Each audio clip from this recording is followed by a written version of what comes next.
9 മത്സരങ്ങളായി പഞ്ചാബും 7 മത്സരമായി ഒഡീഷയും വിജയത്തിനായി കാത്തിരിക്കുകയായിരുന്നു. എന്നാൽ ഒഡീഷയുടെ 10 പേരെന്ന ആനുകൂല്യം പഞ്ചാബിന് മുതലാക്കാനായില്ല. മത്സരം 1-1 സമനിലയിൽ അവസാനിപ്പിക്കേണ്ടി വന്നു.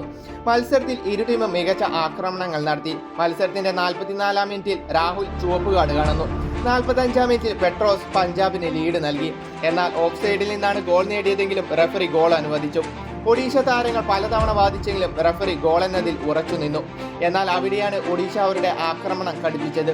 ഒരു ഗോളും ചുവപ്പ് കാർഡും ഒഡീഷയെ തകർക്കുമെന്ന് കരുതിയ പഞ്ചാബിനെ തെറ്റിച്ച് ഒഡീഷ ആക്രമണം ശക്തമാക്കി. 51-ാം മിനിറ്റിൽ ഐസക്കിന് നിരുപദ്രവകരമായ ഒരു ഷോട്ട് ഗോൾ കീപ്പർ രവികുമാറിന്റെ മിസ്സിൽ ഒഡീഷ ഗോൾ നേടി സമനില പിടിച്ചു.